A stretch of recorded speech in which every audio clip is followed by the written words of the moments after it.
Jonatas Goforth, Por Meu Espírito, 1859-1936. Certo dia, no ano de 1900, em Changte, no interior da China, passou um correio galopando a doida. Levava um despacho da imperatriz para o governador, ordenando que tomasse medidas para exterminar imediatamente todos os estrangeiros.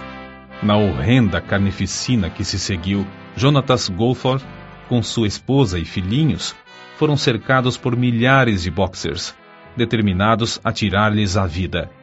O pai da família, ao cair no chão com uma tremenda pancada que quase lhe partiu o crânio, ouviu uma voz dizer-lhe: "Não temas, teus irmãos estão orando por ti." Antes de ficar inconsciente, viu chegar a galope um cavalo que ameaçava atropelá-lo. Ao voltar a si, percebeu que o cavalo caíra ao seu lado, esperneando de tal maneira que os seus atacantes foram obrigados a desistir do propósito de matá-lo. Assim, ele reconheceu que a mão de Deus o guardava maravilhosa e constantemente durante o tempo do morticínio dos boxers, no qual centenas de crentes foram mortos. Jonatas Goforth e sua família foram salvos de inumeráveis situações angustiosas entre o povo amotinado, até que, por fim, 20 dias depois, chegaram ao litoral do país. Rosalind e Jonatas Goforth tinham as suas vidas escondidas com Cristo em Deus. Eis como viviam nas suas próprias palavras. Não é somente tolice aceitar para nós mesmos a glória que pertence a Deus, mas é grave pecado, porque o Senhor diz: "A minha glória a outrem não darei." Quando ainda jovem, Jonatas Goforth adotou as palavras de Zacarias, capítulo 4, versículo 6, como lema da sua vida: "Não por força nem por violência, mas pelo meu espírito, diz o Senhor dos Exércitos." Alguém que o conhecia intimamente escreveu: "Antes de tudo, Jonatas Goforth era um ganhador de almas. Foi por essa razão que se tornou missionário no estrangeiro. Não havia outro interesse, outra atividade, outro ministério que o atraísse. Com o fogo do amor de Deus no coração, ele manifestava um entusiasmo irresistível e uma energia incansável. Nada podia impedir seus esforços dinâmicos na obra, para a qual Deus o chamara. Era assim tanto aos 77 anos como quando tinha 57. Com a perda da vista durante os últimos 3 anos da sua vida, não diminuíram seus esforços, parece até que aumentaram. Revela-se, nas suas próprias palavras, como foram lançados os alicerces da sua vida constantemente esforçada no serviço do Senhor. Minha mãe, quando eu e meus irmãos éramos ainda crianças, com desvelo incessante, nos ensinava as Escrituras e orava conosco. Uma coisa que teve grande influência sobre a minha vida foi o fato de minha mãe me pedir que lesse os salmos para ela em voz alta. Tinha apenas 5 anos quando comecei a fazer esse exercício e achei a leitura fácil. Com a continuação, adquiri o costume de decorar as Escrituras, coisa que continuei a fazer com grande proveito. Todos podemos testificar que é fácil fazer com que a leitura das Escrituras e a oração cheguem a uma monótona formalidade, mas, ao contrário, o semblante de Jonatas Goforth se iluminava com o reflexo da glória das Escrituras que recebia na alma. Depois da sua morte, uma criada católica romana declarou: "Quando o Sr. Goforth se hospedava na casa onde trabalho, eu mirava seu rosto e dizia a mim mesma: o rosto de Deus pode ser assim." Acerca da conversão de seu pai, Jonatas escreveu: "No tempo da minha conversão, morava com meu irmão Guilherme.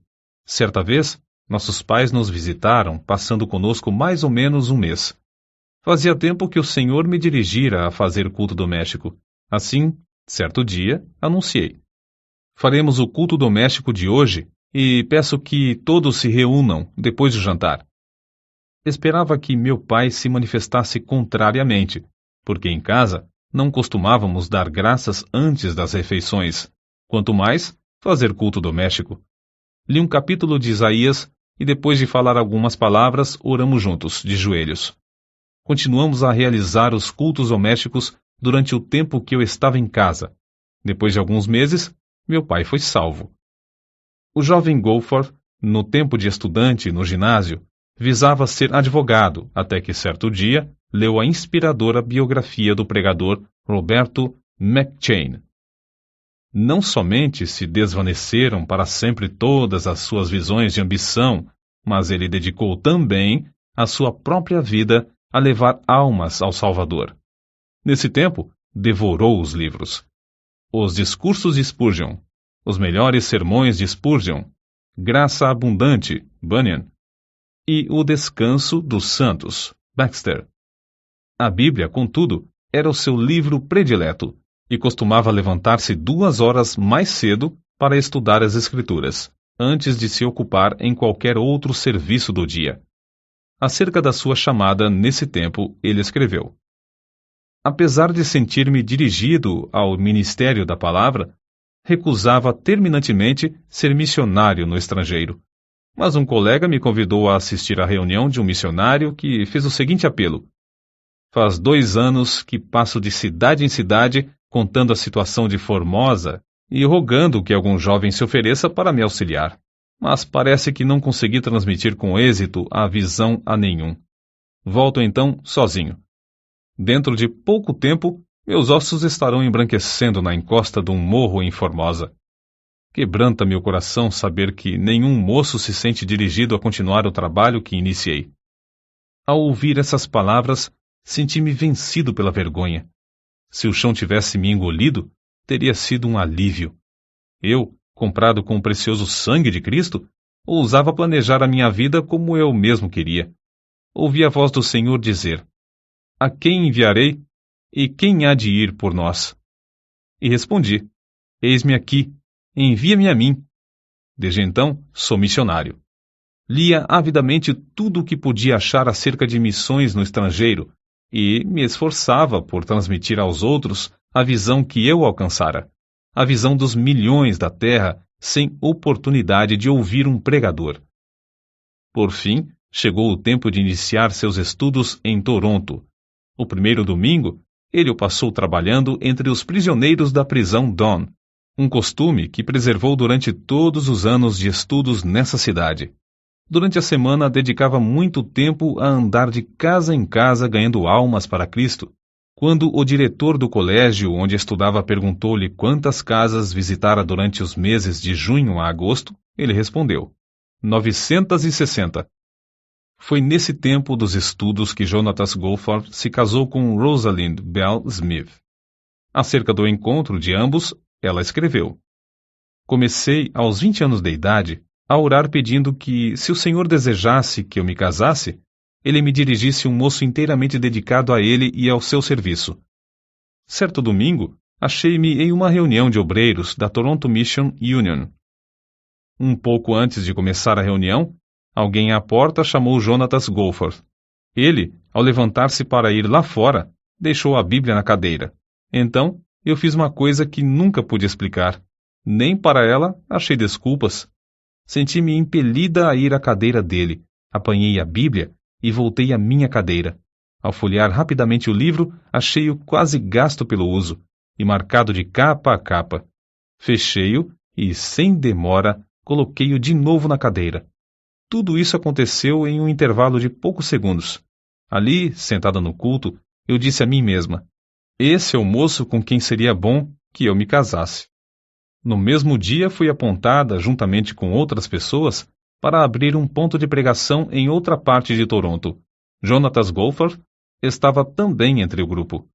Durante as semanas que se seguiram, eu tive muitas oportunidades de ver a verdadeira grandeza da alma desse homem, a qual nem seu exterior desprezível podia esconder. Assim, quando ele me perguntou: queres unir a tua vida à minha para irmos à China? Sem vacilar um só momento, respondi: quero. Mas, alguns dias depois, foi grande a minha surpresa quando ele me perguntou: prometes nunca me impedir de colocar o Senhor e a sua obra em primeiro lugar, mesmo antes de ti? Era essa mesma qualidade de moço que eu pedira, em oração, para que Deus me desse como marido. Então, firmemente respondi: prometo fazê-lo sempre. Oh, como fora benigno o mestre ao esconder-me o que essa promessa significava! Poucos dias depois de eu haver prometido o que me pediu, veio a primeira prova. Eu sonhava, como mulher que era, com o bonito anel de casamento que ia receber. Foi então que Jonatas me disse: "Não te importas se eu te não comprar uma aliança?" A seguir, explicou com grande entusiasmo como se esforçava na distribuição de livros e folhetos sobre o trabalho na China. Queria economizar o mais possível para essa importante obra. Ao ouvi-lo, e depois de contemplar a luz no seu rosto, as visões de uma aliança bonita se desvaneceram. Era a minha primeira lição sobre os verdadeiros valores. Em 19 de janeiro de 1888, centenas de crentes se reuniram na estação em Toronto para se despedir do casal Goforth, que ia trabalhar na obra de Deus na China. Antes de sair do trem, todos baixaram a cabeça em oração, e ao partir, a grande multidão cantava: "Avante, soldados de Cristo!" E, uma vez fora da estação, os dois, no trem, rogaram a Deus que os guardasse para viverem eternamente dignos da grande confiança que esses irmãos haviam depositado neles. Não muito depois de chegarem à China, Hudson Taylor lhes escreveu: "Faz 10 anos que a nossa missão se esforça para entrar no sul da província e somente agora é o que conseguimos. Se a missão do interior da China, com missionários e auxiliares experientes na língua e nos costumes do povo, sofre fracasso durante 10 anos nessa província, como podia entrar ele, jovem e inexperiente, sem conhecer a língua?" As palavras de Hudson Taylor, "avançar de joelhos", tornaram-se o lema da missão de Goforth para entrar no Monte de Onã. Jonatas Goforth levou mais tempo para aprender a língua do que um companheiro seu que chegou 1 ano depois dele. Certo dia, ao sair para pregar, ele, em grande desespero, disse à sua esposa: "Se o Senhor não operar um milagre para eu aprender essa língua, serei um grande fracasso como missionário." 2 horas depois, voltou dizendo: "Oh, Rosa, que maravilha! Ao começar a pregar, as palavras e as frases tornaram-se tão fáceis que o povo me compreendeu bem." 2 meses depois, receberam uma carta dos estudantes no Colégio Knox, em Toronto, contando como, em certo dia e a certa hora, eles se reuniram para orar pelo casal, somente pelos Goforth, e ficaram convencidos de que haviam sido abençoados por Deus, porque sentiram muito a presença e o poder de Deus na oração. Goforth, ao abrir seu diário, descobriu que foi no mesmo dia e hora que Deus lhe deu a habilidade de falar fluentemente.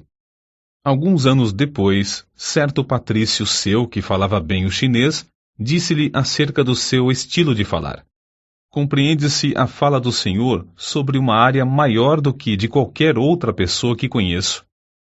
O missionário veterano assim aconselhou a Goforth: "Os chineses têm tantos preconceitos contra o nome de Jesus que você deve esforçar-se para demolir os deuses falsos e só depois mencionar o nome de Jesus, se houver oportunidade." Ao contar isso à sua esposa, Goforth exclamou indignado: "Nunca, nunca, nunca! Em nenhum tempo ele se levantou para pregar sem a Bíblia aberta na mão." Quando, alguns anos depois, os missionários novatos lhe perguntaram o segredo do fruto extraordinário do seu ministério, ele respondeu: "Deixo Deus falar às almas dos ouvintes por intermédio da sua própria palavra.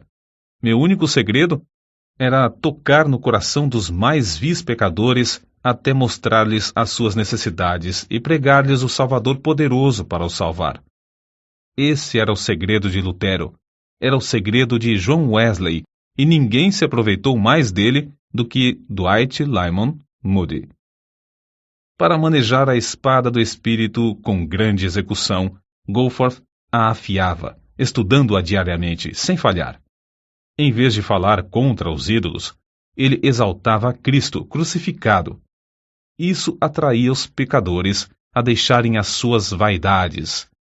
Em 1896, ele escreveu: "Depois de chegar a Chanté, há 5 meses, o poder do Espírito Santo se manifesta quase diariamente para nos alegrar.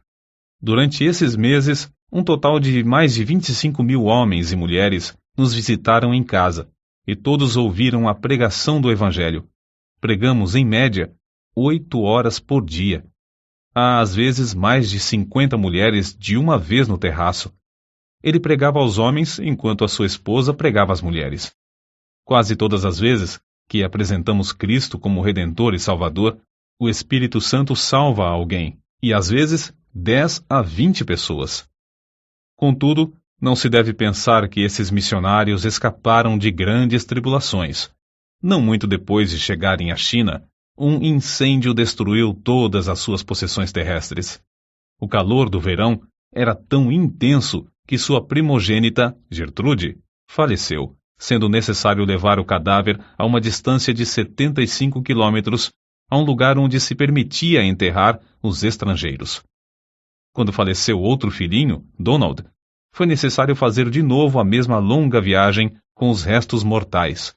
Depois de passarem 12 anos na China, as águas de uma enchente subiram à altura de 2 metros dentro da casa e eles novamente perderam tudo quanto tinham. No ano 1900, logo após outra filha, Florença, morrer de meningite, veio a insurreição dos Boxers, acerca da qual já nos referimos. No levante dos Boxers, muitas centenas de missionários e crentes foram brutalmente mortos. Só a mão de Deus os guiou e os sustentou na fuga de Shanté, já que foi preciso enfrentar uma viagem de 1.500 quilômetros, em tempo de intenso calor e de doença, em um dos 4 filhos. Inúmeras vezes foram cercados pelas multidões que clamavam: "Matai-os! Matai-os!" Uma vez, a multidão enfurecida arremessou pedras tão grandes que quebraram a espinha dos cavalos que puxavam a carroça, mas todas as pessoas do grupo escaparam. Goforth levou vários golpes de espada, um dos quais atingiu o osso do braço esquerdo, quando o ergueu para defender a cabeça. Apesar de o grosso capacete que tinha na cabeça ficar quase inteiramente cortado em pedaços, ele conseguiu manter-se em pé, até que recebeu um golpe que, por pouco, não lhe partiu o crânio. Mas Deus não permitiu que a mão dos homens os destruíssem, porque ainda tinha uma grande obra para fazer na China por intermédio desses servos. Assim, sem poder cuidar das feridas e com as roupas ensanguentadas, o grupo enfrentava as multidões furiosas, dia após dia, até alcançar Xangai. De lá, a família embarcou em um navio para o Canadá.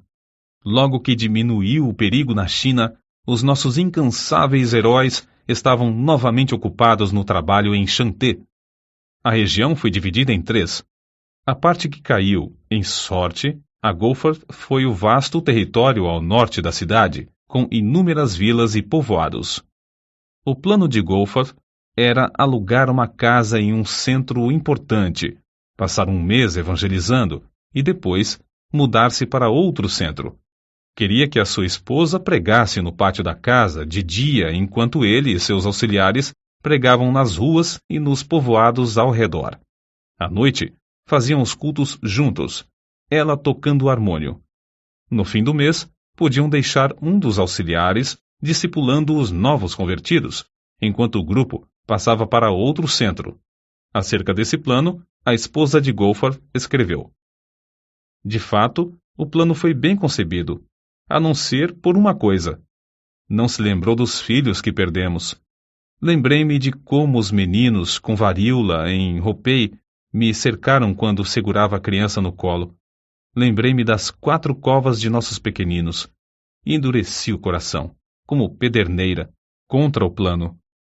Como meu marido suplicava dia após dia: Rosa, por certo o plano é de Deus, e receio que possa acontecer aos filhos se desobedecermos. O lugar mais seguro para ti e os filhos é no caminho da obediência. Pensas em guardar os filhos seguros em casa, mas Deus pode mostrar-te que não podes. Contudo, Ele guardará os filhos se obedecer-lhes, confiando nele." Não muito depois, Wallace caiu doente de disenteria asiática, e por 15 dias lutamos para salvar a criança. Meu marido me disse: "Oh, Rosa, cede a Deus antes de perder tudo." Mas parecia-me que Jonatas era duro e cruel. Então nossa filha Constância caiu enferma da mesma doença. Deus revelou-se a mim como um pai em quem eu podia confiar para conservar os meus filhos. Baixei a cabeça e disse: ó Deus, é tarde demais para a constância, mas confio em ti. Guarda os meus filhos. Irei aonde quer que me mandes. Na tarde do dia em que a criança faleceu, mandei chamar a senhora Wang, uma crente fervorosa e amada, e lhe disse: não posso contar-lhe tudo agora, mas estou resolvida a acompanhar meu marido nas viagens de evangelização. Quer ir comigo? Com lágrimas nos olhos, ela respondeu: não posso, pois a menina pode adoecer sob tais condições. Não querendo insistir, pedi que ela orasse e me respondesse depois. No dia seguinte, ela voltou com os olhos cheios de lágrimas e, com um sorriso, disse: irei com vocês. Grifo do autor. É coisa notável que não tenha falecido mais nenhum filho dos Goforth na China, apesar dos muitos anos que passaram na vida nômade de evangelização. Goforth observou tão fielmente seu costume de levantar-se às 5 horas para a oração e estudo das Escrituras, como quando estava em casa, em Chanté. Geralmente, para o estudo, tinha de ficar em pé diante da janela, com as costas viradas para a família. Acerca da obra em Chanté, são de Goforth essas palavras: nos primeiros anos de meu trabalho na China, contentava-me com a lembrança de que sempre há a sementeira antes da colheita. Mas já eram passados mais de 13 anos, e a colheita parecia ainda distante. Tinha certeza de que haveria uma coisa melhor para mim, se eu tivesse a visão e a fé necessárias para adquiri-la. Estavam constantemente perante mim as palavras do Mestre em João capítulo 14, versículo 12. Na verdade vos digo que aquele que crê em mim também fará as obras que eu faço, e as fará maiores do que estas, porque eu vou para meu Pai. E sentia profundamente como no meu ministério faltavam as maiores obras. No ano de 1905, Jonatas Goforth leu na autobiografia de Carlos Finney que um lavrador podia, com muita razão, orar pedindo uma colheita material independentemente de se cumprirem as leis da natureza, assim como os crentes podem esperar uma grande colheita de almas sem se cumprirem as leis que governam a colheita espiritual. Resolveu, então, saber quais eram essas leis, e decidiu-se a cumpri-las a qualquer preço. Fez um estudo a fundo e de joelhos sobre o Espírito Santo e escreveu as notas nas margens da sua Bíblia chinesa. Quando começou a ensinar essas lições aos crentes, houve grande quebrantamento, com confissão de pecados. Foi na grande exposição idólatra de Sun Yat-sen que Deus primeiramente mostrou seu grande poder no ministério de Goforth. Durante o sermão, um obreiro exclamou em voz baixa: esse povo está tão comovido pela pregação como a multidão no dia de Pentecostes pelo sermão de Pedro. Na noite do mesmo dia, um salão alugado e que não comportava toda a grande multidão pagã que queria assistir, Goforth pregou sobre o texto: levando ele em seu corpo os nossos pecados sobre o madeiro. Quase todos mostraram-se convictos do pecado, e quando o pregador fez o apelo, levantaram-se clamando: queremos seguir a esse Jesus que morreu por nós. Um dos obreiros presentes assim expressou o que viu: irmão, aquele a quem oramos durante tanto tempo para que viesse, veio de fato esta noite. Nos dias que se seguiram, pecadores foram salvos em todos os pontos de pregação e em todos os cultos. Acerca do avivamento que nesse tempo visitou a Coreia, um dos missionários escreveu sobre o que presenciou. Os missionários eram como os demais crentes. Não havia alguém entre eles de talento extraordinário. Viviam e trabalhavam como quaisquer outros, a não ser nas orações. Nunca senti a presença divina como a senti nos seus rogos a Deus. Parecia que esses missionários nos levavam ao próprio trono no céu. Fiquei muito impressionado também ao ver como o avivamento era prático. Havia dezenas de milhares de homens e mulheres transformados completamente pelo fogo divino. Grandes templos, com assentos para 1.500 pessoas, ficavam superlotados. Era necessário realizar um culto para os homens e, em seguida, outro para as mulheres, a fim de que todos pudessem assistir. Em todos ardia o desejo de espalhar as boas novas. Crianças se aproximavam das pessoas que passavam pelas ruas, rogando-lhes que aceitassem a Cristo por seu Salvador. A pobreza do povo da Coreia era conhecida em todo o mundo. Contudo, havia tanta liberdade nas ofertas que os missionários não queriam ensinar mais sobre o dever de contribuir. Havia grande dedicação à Bíblia, quase todos levando um exemplar no bolso. E o maravilhoso espírito de oração permeava tudo. Ao voltar da Coreia, Goforth foi chamado à Manchúria. Mais tarde, ele escreveu: "Quando iniciei a longa viagem, estava convicto de que eu tinha uma mensagem de Deus para entregar àquele povo, mas não tinha ideia de como presidir a um avivamento. Sabia pronunciar um discurso e sabia levar o povo a orar, porém, nada mais sabia do que isso." Goforth teve um grande desapontamento ao chegar à Manchúria. Os crentes não oravam como lhe prometeram fazer, e a igreja estava dividida. Depois do primeiro culto, ele, sozinho no seu quarto, caiu de joelhos em desespero. E Deus respondeu à sua insistência, enviando tão grande desejo de oração às igrejas e tão profunda contrição pelo pecado, que elas não somente foram purificadas de toda classe de pecado, inclusive dos mais horrendos crimes, mas os perdidos, em grande número, vinham e eram salvos. A senha do avivamento do ano de 1859 foi: "Necessário vos é nascer de novo." E a de 1870, "Crê no Senhor Jesus." Mas a meta de Goforth era: "Não por força nem por violência, mas pelo meu espírito." Zacarias capítulo 4, versículo 6. Que o Espírito Santo operava em vários lugares na Manchúria em resposta às orações insistentes e em face de embaraços de toda sorte, vê-se claramente no que ele escreveu acerca da obra na cidade de Niucheng. Ao subir ao púlpito, ajoelhei-me um momento como de costume para orar. Quando olhei para o auditório, pareceu-me que todos os homens, mulheres e crianças na igreja estivessem com dores de julgamento. As lágrimas corriam copiosamente, e houve confissão de toda a espécie de pecado. Como se explica isso? A igreja era conhecida como igreja morta e sem mais esperança. Contudo, antes de anunciar sequer uma palavra, sem mesmo cantar um hino ou orar, começou essa obra maravilhosa.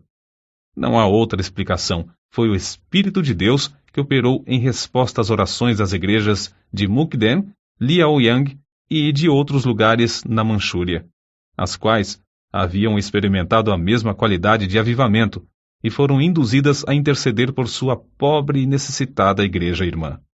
Jonatas Goforth, quando foi à Manchúria, era quase desconhecido fora do pequeno círculo da sua denominação.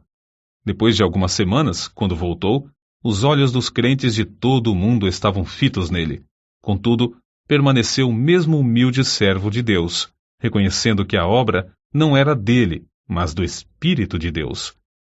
Shanxi é conhecida como a província dos mártires. Certo chinês, douto, contou a Goforth como presenciara nessa província, durante a insurreição dos Boxers, em 1900, de uma só vez a morte de 59 missionários. Todos eles encararam o carrasco com a maior calma. Uma mocinha de cabelos louros perguntou ao governador: "Por que devemos morrer? Os nossos médicos não vieram de países remotos para dar suas vidas para servir ao seu povo? Muitos doentes sem esperança não foram curados? Diversos cegos não receberam a vista? É por causa do bem que fizemos que devemos morrer?" O governador baixou a cabeça e não respondeu. Mas um soldado pegou a mocinha pelos cabelos e, com um só golpe, decepou-lhe a cabeça. Um após outro foram mortos. Todos morreram com um sorriso de paz. Esse mesmo chinês contou como viu, entre eles, uma senhora falando alegremente ao filhinho. Com um só golpe, ela foi prostrada, mas a criança continuou a segurar-lhe a mão. Logo a seguir, outro golpe, e um pequeno cadáver jazia ao lado do cadáver da mãe. Foi a essa mesma província dos mártires que Deus enviou seus servos, os Goforth, 8 anos depois, e onde Jonatas presenciou o seguinte. Em Xuanxian, não muito depois de começar a falar, vi muitos dos ouvintes baixarem a cabeça, convictos, enquanto as lágrimas corriam-lhes pelas faces. Depois do discurso, todos os que experimentaram orar estavam quebrantados. O avivamento, que começou assim, continuou durante 4 dias.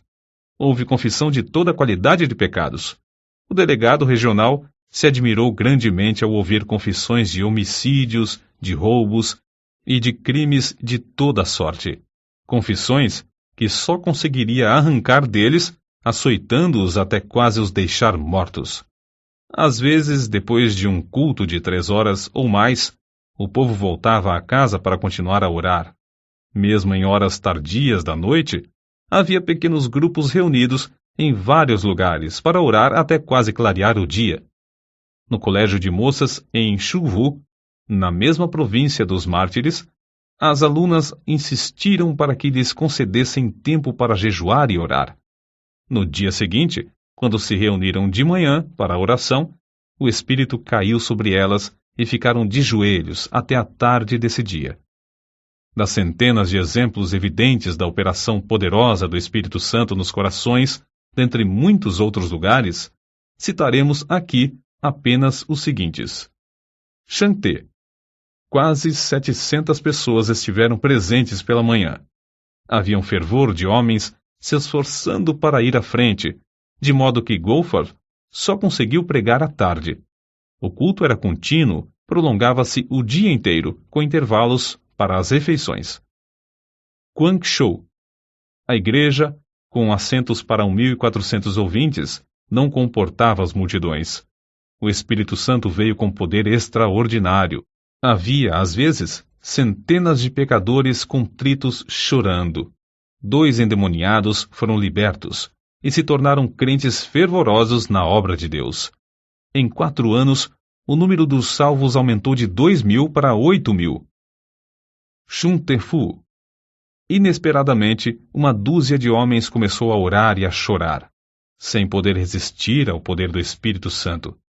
Velhos discípulos de Confúcio vinham à frente, quebrantados e humilhados, para confessar a Cristo como seu Senhor. Um total de 500 homens e mulheres foram salvos. Foi, talvez, a maior obra do Espírito Santo que eu tenha visto. Nanquim. A assistência foi de mais de 1.500 pessoas. Centenas que também queriam entrar não puderam e voltaram a casa. O culto da manhã durou 4 horas. O resto do tempo foi dedicado à oração e confissão de pecados. A massa de pessoas que desejava chegar ao estrado para confessar seus pecados foi tão grande que se tornou necessário construir outra escada. Subi de novo ao estrado, às 3 horas da tarde, para iniciar o segundo culto.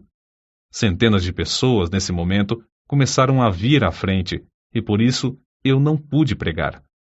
Às 9 horas da noite, 6 horas depois de iniciar o culto, fui obrigado a me retirar e embarcar para Pequim, onde os crentes me esperavam para outra série de cultos. Shantung. O avivamento foi tão grande que cerca de 3.000 membros foram acrescentados à igreja em 3 anos. Acerca dos cultos entre os soldados do general Feng, a esposa de Goforth escreveu: Desde o início sentimos a presença de Deus. 2 vezes, todos os dias, Goforth tinha auditórios de cerca de 2.000 pessoas, principalmente oficiais, que se mostravam grandemente interessados. A 3 cultos, às esposas foi permitido assistirem, e Deus me deu poder para falar-lhes. Quase todas declararam-se prontas a seguir a Cristo. O general Feng, ao experimentar orar, ficou quebrantado. A seguir, outros oficiais, um após outro, começaram a clamar a Deus entre soluços e lágrimas. Assim continuou a obra, ano após ano, geralmente com 3 cultos por dia, apesar de grandes obstáculos. No período da seca de 1920, 30 a 40 milhões dos habitantes ao redor encararam a morte pela fome. Em 1924, Goforth escreveu à sua esposa, forçada por doença a voltar ao Canadá. Completo hoje 65 anos. Oh, como cobiço, mais que qualquer avarento cobiça o ouro, 20 anos ainda para ganhar almas. Depois de completar 68 anos de idade e sua esposa 62, idades em que a maioria dos homens se afasta do serviço ativo, os dois foram enviados para um campo inteiramente novo na Manchúria. Dessa vez, um campo distante, vasto e frio, que se estende até as fronteiras da Rússia e da Mongólia. Acerca da sua partida, Goforth escreveu: certo dia, em fevereiro de 1926, minha esposa estava deitada esperando a chegada da assistência para levá-la ao Hospital Geral de Toronto. De repente, a campainha da porta e a do telefone tocaram simultaneamente. Pelo telefone, foram avisados de que não haveria lugar no hospital antes de 3 dias. Na porta, recebemos um cabograma do general Feng, da China, rogando que eu fosse sem demora. Nesse momento, eu disse à minha esposa: que farei? Não posso deixar-te. Todos pensávamos que ela não viveria muitos meses mais. Minha esposa, depois de orar, disse: vou contigo. Os membros da junta estavam reunidos na ocasião. Apresentei-lhes o cabograma do general Feng e concordaram que eu fosse. Mas quando os informaram de que minha esposa queria acompanhar-me, mostraram-se horrorizados, respondendo que ela morreria no caminho. Então eu lhes disse: os irmãos não conhecem essa mulher como eu. Quando ela diz que vai, ela vai. Assim, concordaram em que ela fosse. Durante muito tempo, avisados pelo cônsul do novo campo da Manchúria, viviam com as malas arrumadas a fim de partirem imediatamente no caso de haver um segundo levante dos Boxers, como todos esperavam. Contudo, desde o início, Deus honrou o serviço desses servos, conforme se lê no que ele escreveu na avançada idade de 70 anos. Realizavam-se 3 horas de pregação de manhã pelo grupo de missionários e 4 horas à tarde. Desde o primeiro dia, houve conversões. Às vezes, 12 em um só dia. Grande foi o nosso gozo ao vermos cerca de 200 pessoas aceitarem a Cristo durante o mês de maio. Havia muito tempo que diversos amigos insistiam em que ele escrevesse a história de como o Espírito Santo operava no seu ministério. Em tempo de intenso frio, viu-se obrigado a extrair os dentes. Durante 4 longos meses, sofreu dores cruciantes nos maxilares, a ponto de não poder pregar. Foi nessa época que seu filho menor chegou do Canadá. Goforth, então, conseguiu ditar a matéria para o filho datilografar. Dessa forma, foi impresso o livro Por Meu Espírito, obra de grande circulação e influência. Após 4 anos de serviço, foi-lhe necessário voltar ao Canadá por causa da vista de sua esposa. Foi durante esse tempo que Goforth também começou a perder a vista. Enquanto convalescia das operações mal sucedidas para restaurar-lhe a visão de um olho, ele relatou uma por uma as histórias da obra na China, histórias que a sua enfermeira estenografou e que, agora, completam o famoso livro intitulado Vidas Milagrosas da China. Em 1931, Goforth e sua esposa, ela com 67 anos e ele com 72, com os corações ardendo pelo desejo de ganhar almas, voltaram mais uma vez à obra na Manchúria. 472 convertidos foram batizados em 1932. Um dia, Goforth voltou de uma viagem evangelística e entrou em casa às apalpadelas. Depois de ficar um momento ao lado da sua esposa, ele lhe disse em voz baixa: receio que a retina do olho esquerdo tenha saído do lugar. E assim tinha acontecido.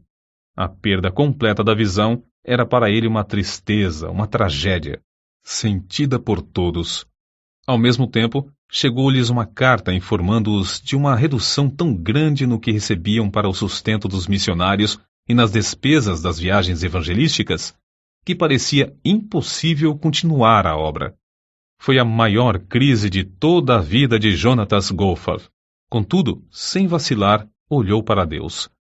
A própria cegueira parecia mais uma bênção do que uma aflição. Os crentes mostravam-se mais ligados a ele do que antes. Vencendo o desânimo inevitável dos que perdem a vista, não cessou de pregar com a Bíblia que amava, aberta nas mãos.